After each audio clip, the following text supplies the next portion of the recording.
Good morning, friends. I'm looking a mess. It's okay. Still in my pajamas. But we're not doing a traditional dinner. I mean, we are, but we're not. You'll see. We're changing things up. I think I'm going to use that. And John does not like Thanksgiving. He don't like the foods. He said it's just like, it's never anything he's excited about. And I wanted to change that, or attempt to change that, or at least get him to enjoy it. So I decided that I was going to do a brisket, and we're going to smoke it, cook it in the, here's the problem. Don't know if we got any wood. Jonathan and Kim and Violet, of course, stayed all night last night, and John and Owen got up and went on a little adventure this morning.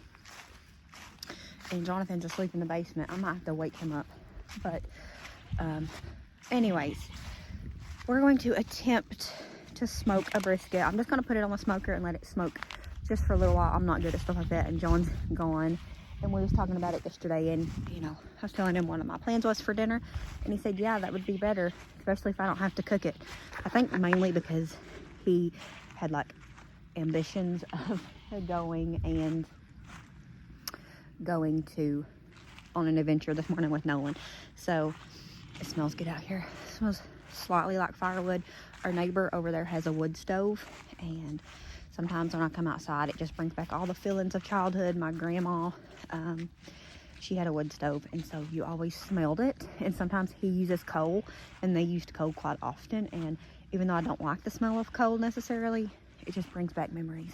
Anyways, I'm going to smoke it in the smoker just for a little while, get it nice and smoky, and then bring it in the house and put it in the crock pot and let it cook low and slow until we're ready to eat. So we're going to, I'm getting ready to attempt to find some wood. It rained last night, so it's all wet. I should have prepared better, but it is what it is. If it don't work, it's no big deal, because the recipe that I'm following, because it's no big deal. I'll just throw it in the crock pot and do what I planned. So I'm out here getting some wood. Everybody's asleep, I think, still. John and Nolan's gone, like I said. And then Lily's in there watching Violet, because she's, of course, she was up. We took her last night, and she stayed with me and John. And the big kids camped out in the basement and watched movies on the projector and whatnot. So anyways, it's cold out here. We gotta get back in the house to the baby. Also got some bacon in the oven. Look, I'll get this done in the next 8 minutes or so that we can get in the house to the bacon. But I wanted to pop in here. Yesterday, me and Wendy got quite a bit of prep done on some stuff. We made the mac and cheese, the hash brown casserole, and then we got the banana delight created. Now, I'm not going to put bananas in mine or on top of mine, just because most of my family, okay, not most, Lily doesn't like bananas, and so I didn't want to ruin it. Yeah, this hair's awful, it's fine. So anybody that wants bananas, they're just going to have to put their own bananas on it. But yeah, we'll go back and I'll share that with you while I try to get this smoker smoking. So I will have the recipes linked down below, but this is our tried and true, we make it every single time now, a baked macaroni recipe, macaroni and cheese. It is from a TikTok called Brit's Cooking, I think. She also has it on Instagram and YouTube now. I will link it down below. This is the recipe that we have shared and used for a while now. It is a family favorite and a highly requested meal. I try not to make it much though, because I want to keep it special, but it is one of our absolute favorites. It is a no-fail homemade macaroni and cheese. I know that macaroni and cheese can sometimes be kind of gluey and not saucy and whatnot. This one is not that way. It is absolutely perfect. It is so good. I'm always happy that there's leftovers when it comes to this. So Wendy is in the kitchen helping me this morning. Like I mentioned earlier, she is currently holding the camera for me, which makes it so much easier, but she really enjoys cooking, and I've been trying to get her in the kitchen with me more lately. So I was happy that she was so interested in helping me this year, and she done a lot. She was a big help, and she really helped me a lot, and I enjoyed her being in the kitchen with me. So we're going to get this to the point of needing to be baked, which means we're going to put the cheese on top, and then we're going to let it cool completely, cover it with foil, and put it in the refrigerator, because tomorrow is Thanksgiving, and we're going to do the final baking step in the morning, tomorrow evening when we're ready to cook. John is not a huge fan of mashed potatoes. He'll eat them, but it's not his favorite. So I decided to change it up this year and also do a hash brown casserole. That way he gets the potatoes on his plate, but it's not in the form of mashed potatoes. This is really good. When I plated my food, I got like a little spoon of everything because I'm greedy like that. Just kidding. But am I really? But I wanted to try everything, and this was really good. We knew that we liked hash brown casserole. My sister-in-law always brings it to, not always, she brought it last year. I think she brought it the year before too. Seems like I've had it at least twice. Maybe she brought it to a birthday party. But either way, it is good. We enjoyed it, and so I figured that this would be a good additive to make, you know, just in case people didn't want mashed potatoes like John. So we made that, and then we moved on to the banana pudding delight, which my friend ℂ𝕝𝕒𝕒𝕒 sent me the recipe. So thank you so much, ℂ𝕒𝕒𝕒. This was a family favorite. There's barely any of this left, and that says a lot because we had a lot of desserts. But I wanted to make this banana pudding delight without bananas. If you've been around here for a while, you know this, and if you haven't been, well, I'm going to let you know. Lily does not like bananas. She likes the flavor of bananas. She really likes artificial banana, but she does not like the texture of actual bananas. So whenever I make things like this, I always put we buy bananas. You put your own bananas on top or on the bottom or whatever you decide, because Lily really loves stuff like this as well. So it just doesn't seem fair to add the bananas. She'll eat around it, but we can easily just add our bananas, so it's no big deal. But we made this, and we're going to get it to this point, and then we're going to put the lid on it because we used a little pan. We didn't realize how much room we needed, which is fine. We could have added the topping, but we're going to wait, and I'll add the topping in the morning whenever I'm prepping the rest of the food. So you'll see that, but let's go back to now. I'm going to actually kind of char it on both sides, and then take it in the house and finish it up and not worry about doing the whole. I was going to smoke it on each side for like 15 or 20 minutes, but this way it'll be quicker and it'll be more like what John would want to eat, hopefully. So I just charred the brisket on each side, got it nice and browned up, a little blacked, but it's fine. It's not actually burnt at all, if you know how stuff like this works. Or maybe it is. That's just how we like it. Nonetheless, that's how John likes it. And so I just got each side nice and browned, and then I'm going to add some smoked paprika. And then the secret ingredient is a special salt that I bought from Amazon. It is a smoked salt. It's like applewood smoked or whatever, and it is definitely very smoky. I worried about testing it out on a $25 slab of meat, and so I had made John pork chops, I think the night before Thanksgiving Eve, so Tuesday. And the only thing I put on those pork chops was that smoked salt, and I didn't even mention to him that I done it because I was in a hurry. It was the night before Thanksgiving because Jonathan and Kim had come over and we made spaghetti.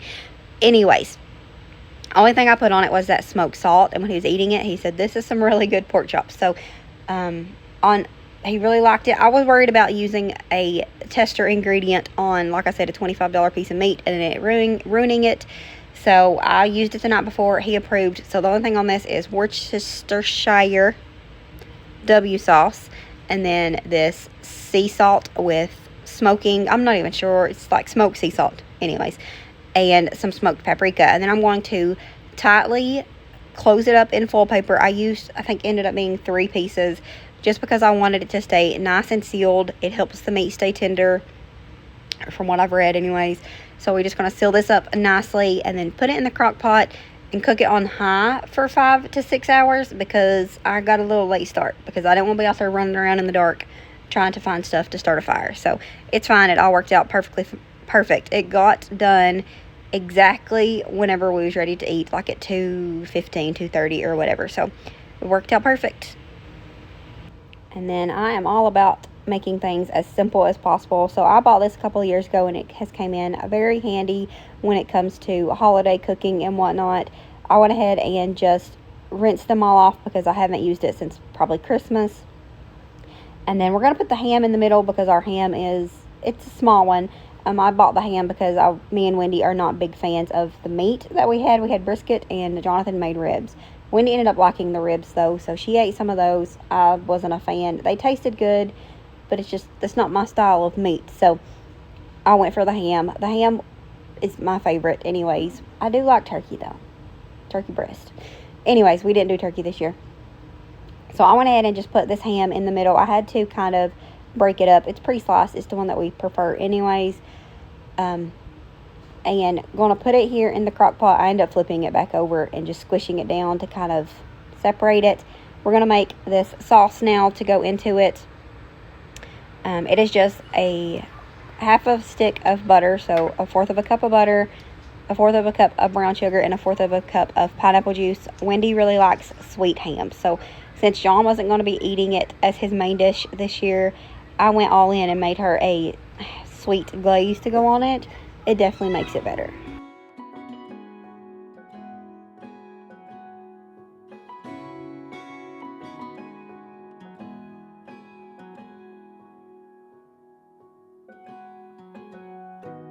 And then into the other 2 compartments, I decided that's where I was going to put our beans. So one of these is going to be baked green beans, and then the other is going to be baked beans. I done my green beans the same way that I do them on the stovetop, except for when I do them on the stovetop, I will cook them down until there's no juice in them. This time, obviously, I couldn't do that with it being the crock pot, but it still tasted pretty much the same, so it's fine. I put 1 can in that is drained, and then I just used the potato masher and squished them down twice. It just gives it more of the authentic feel, in my opinion, and I know others agree, because this recipe is not mine. It came from ℂ𝕝𝕣𝕚, which came from somebody else, so it's not original to me, but it is absolutely delicious. So I squish them down, and then in the second can I leave the juice in, and then I'm going to add some onion powder, some salt, bacon bits, as well as just a spoonful of sugar. It just helps bring out all the flavors, as well as some salt and pepper. And then in the other one, we're going to do our baked beans. I do my baked beans super simple. I buy pre-made baked beans. Doesn't really matter which ones, but I do typically reach for the Bush's original. Just going to put these in here and then kind of fancy them up just a little bit. So I add some bacon bits. Now you can add fresh bacon as well, you know, obviously fried up. But it tends to become a little gooey, in my opinion, because of the fat and whatnot. So I prefer to use the real bacon bits. Then we're going to add some onion powder, about 2 tablespoons, about 1.5 tablespoons, one of the two, it doesn't matter, of brown sugar, as well as a little bit of ground mustard, and then about 1 tablespoon or 2 of ketchup.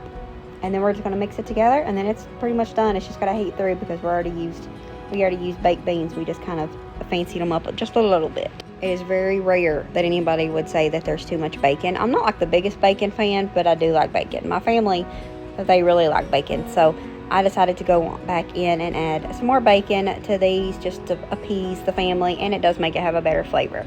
And then, of course, what is a meal without rolls? And so I done our homemade rolls. That is our tried and true recipe that we do every single time we need rolls. A little baby break because she's adorable and she's done so good. Ignore her Cheeto covered sleeper. It's fine. We thought about changing her, but then what was the point for her just to eat more and get dirty again? Done a lot this year. Eating. Of like helping me with Thanksgiving stuff. Because she wants to learn it, but she's just scared of the She said she watches all kinds of videos. I told her to have at it. She's scared of the oven.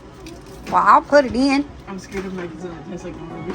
It's just how you learn, though. You eat it yourself, you don't cook to other people. That's how you test it. I should be. I need to wash my hands. So my plan was to make a peanut butter dessert, and then I backed out of it because we had made so much. I had made 2 different kinds of fudge. You'll see that later on during Vlogmas, but I made 2 different kinds of fudge, and so I was like, I don't need to make the peanut butter dessert if we have the fudge. However, I made it the night, was it the night before or 2 nights before Thanksgiving? Yeah, and then we ate on it some then, and then Jonathan and Kim came over, and on Thanksgiving Eve, they ate on it. So by Thanksgiving morning, we had 4 pieces of the chocolate fudge left. So I was like, you know what, I'm going to go ahead and throw together this peanut butter dessert. So that's what I did. It was inspired by ℂ𝕝𝕣𝕚's recipe that she shared recently. However, I didn't have any vanilla pudding, and I decided I'm still going to make it. We're going to make it work. So I used about 1/2 of thing of sweetened condensed milk, about 1 cup of peanut butter, and 8 ounces of cream cheese, and then I blended that together. And then once it was nice and smooth, I went in and added a 8-ounce container of Cool Whip and made a nice little like mousse, almost like it was silky, and it was delicious. And then I'm going to take some generic Nutter Butters. They're delicious. It's fine. They're cheaper. I'm going to dip them in milk just because we wanted to be able to eat this by, dessert time. And if I didn't do this step, they would have been hard as a rock. If you make this the day before, you can skip the milk part, but I wanted to be able to cut into the cookies. So I went ahead and dipped them all in milk, and then we're just going to layer it up and then top it with some Cool Whip and then some crumbled cookies. And this was delicious. Anything with peanut butter is a win in my book.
And then while me and Wendy was making the delight thing yesterday, we kind of snacked on some of the cookies.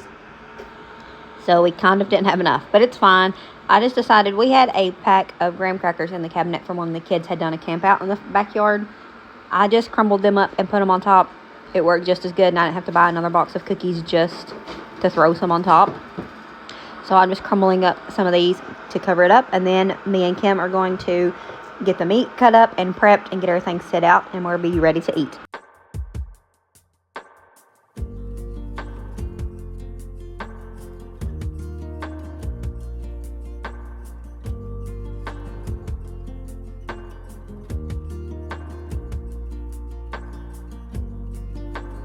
And I meant to get a picture of it before people dug in, but then I got distracted and forgot. So this is, many people hadn't, I think maybe just one or two had got their food, but this is our spread, and it was a delicious meal.